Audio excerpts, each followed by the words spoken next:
Bryndís heiti ég, 23 ára gömul, kem frá Vestmannaeyjum. Mitt stærsta áhugamál hreyfing og allt sem viðkemur íþróttum. Áhugi minn á íþróttum kviknaði þegar ég var mjög ung. Ég á eldri bróðir sem var alltaf í fótbolta þegar hann var yngri. Og ég til dæmis lék mér aldrei við dúkkur þegar ég var lítil, heldur voru það boltar sem voru aðalmálið. Ég fór á mínu fyrstu fótboltaæfingu þegar ég var 4 ára gömul og alveg heillaðist af þessari íþrótt. 5 ára byrjaði ég síðan í fimleikum en stoppaði frekar stutt þar við, náði samt 2 góðum árum. Ég byrjaði að æfa handbolta 11 ára gömul með fótboltanum. Í dag er ég reyndar hætt í báðum þessum íþróttum og ég saknaði stundum að hafa hætt. Ég æfði fótbolta í 12 ár og handbolta í 9 ár. Ég á hellinga góðum minningum frá keppnisferðalögum, leikjum, stöðum sem maður hefur verið að spila á. Íþróttir hefur alltaf verið stór partur af lífi mínu. Enda hef ég mikla hreyfiþörf og sit yfirleitt aldrei lengi kjur eða hreyfingarlaus. Og í dag þá æfi ég hjá Training for Warriors Akureyri og líka það bara mjög vel. Mér finnst þetta gaman vegna þess að mér líður svo vel á hreyfingu og eftir hana. Einnig hefur hreyfingin hjálpað mér andlega. Ég var fyrir miklu áfalli þegar ég var 8 ára gömul. Þá dó pabbi minn úr krabbameini og ég hef alltaf verið frekar feimin eftir það og svona fundið fyrir miklu minnimáttarkennd.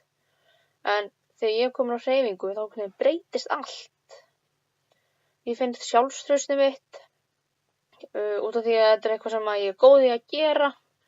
Ég hef mikið keppnisskap og ger alltaf mitt besta því ég elska að vinna en aftur á móti finnst mér mjög leiðilegt að tapa og einnig fæ ég rosalega mikla útrás. Það sem hreyfing hefur gefið mér, það er bara mjög margt. Það er að kunna vera í liði, vera góðu liðsfélagi, vera leiðtogi, kunna vinna með ólíku fólki. Ég hef líka kynnst fullt af fólki í gegnum hreyfingu og íþróttirnar. Dæmi um það er til dæmis þegar ég flutti hingað síðasta vetur. Þá þekkti ég engan en ég mætti á æfingu hjá Training for Warriors og þau tóku mig alveg hrikalega vel. Og þar er mikið lagt upp úr því að kynnast og að vera 2-10 saman á æfingu og hvetja hvert annað. Og ég kynnst mjög mikið af fólki í þessum hóp og þetta er eiginlega mér sem önnur fjölskylda, þessi hópur. Það sem ég langar að gera með áhugamáli í framtíðinni er að kynna börnum fyrir alls konar hreyfingu sem er í boði og hægt er að stunda. Því hreyfing getur verið alls konar og hún er rosalega holl fyrir okkur, bæði andlega og líkamlega. Ég er eiginlega á þeirri skoðun að maður eigi að tengja vinnuna og áhugamáli saman því að þetta það á að vera gaman í lífinu og maður eyðir mest öllum tímanum í lífinu í að vinna. Þannig af hverju ekki að blanda þessu saman.